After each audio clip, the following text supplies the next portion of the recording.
Thank you very much for joining us. Intense fighting has broken out overnight between Armenia and Azerbaijan along their border. Leaders are working to stabilize the situation, and there are reports of a shaky ceasefire.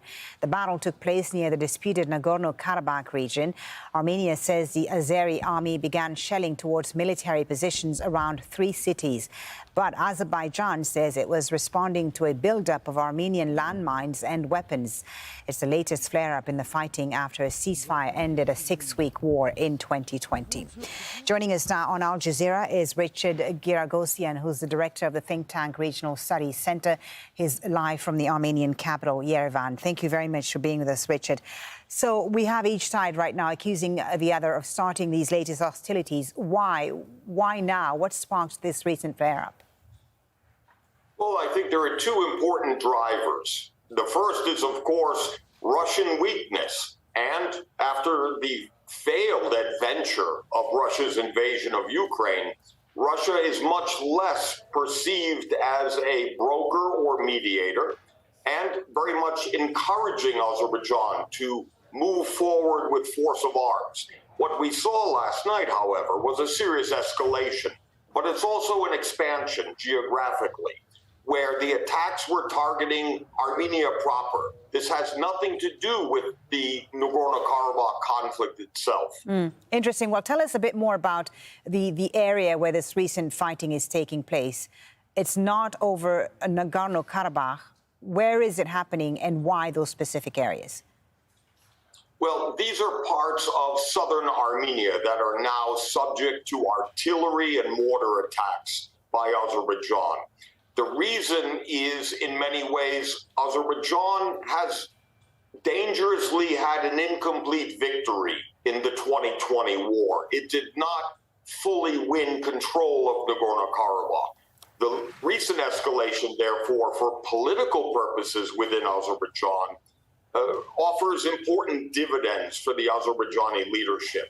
But for Armenia, this is especially daunting because the attacks are recklessly indiscriminate. The civilian casualties are equal to the military loss of life. Well, we have no information right now on those civilian casualties, no confirmed reports at least. There were Russian peacekeepers along the border there, but I understand they've been replaced. Who's replaced them? Who's keeping the peace right now, if anyone? Well, no one is. In fact, there is a missing or an absence of deterrence that actually also explains the timing and context of this attack, where without deterrence, no one and nothing is stopping Azerbaijan. The Russian peacekeepers, however, are distinctly separate. They're deployed in Nagorno-Karabakh, far from the area of operations. And a few Russian border guards in southern Armenia are completely insufficient to prevent and halt the escalation. So what happens next, do you think? What happens now? How do we de-escalate the tensions?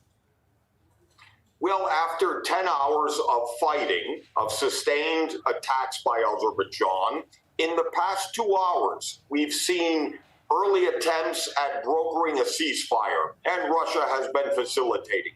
The first, only 2 hours ago, was a failed attempt. However, within the past 60 minutes, we do see a new imperative to actually climb down and step back from the brink. You say Russia has been facilitating this latest ceasefire, but as you said earlier yourself, Russia has been tied up with the conflict in Ukraine. They are distracted with the conflict in Ukraine. Do you get a sense of whether we'll see more Russian involvement this time around, as was the case in 2020? Well, I think in general, the Russian position is largely defined by weakness, not strength, and insecurity, not confidence. But I do think diplomatically, what's needed is a return to the negotiating table and a message to Azerbaijan that there is no military solution to this conflict. And neither blaming the victim or any kind of false parody will help. Thank you so much for talking to us. Thank you, Richard Giragosian, director of the think tank Regional Studies Center in Yerevan there. Thank you. Thank you. Now, Ahmad Shahidov is an Azerbaijan-based political analyst. He blames Armenia for the latest flare-up. Large-scale offensive operation against the Azerbaijani army have began in the direction of Kalbajar and Lachin regions of the border. And in response to this, the Azerbaijani army started counter-offensive operations, and now the clashes on the state border underway, and the Azerbaijani army has suffered losses, and this provocation by the Armenian side will be given a very strong response. And these provocations are carried out purposely and are calculated to delay the signing of the peace agreement between Azerbaijan and Armenia, because on August 31, a meeting between Ilham Aliyev and Nikol Pashinyan was held in Brussels, and it was agreed to draft a peace treaty, a peace agreement between the two countries. And I think that it seems in order to violate this agreement, the Armenian authorities, the revanchist groups inside the Armenian authorities resorted to this provocation at the state border once again.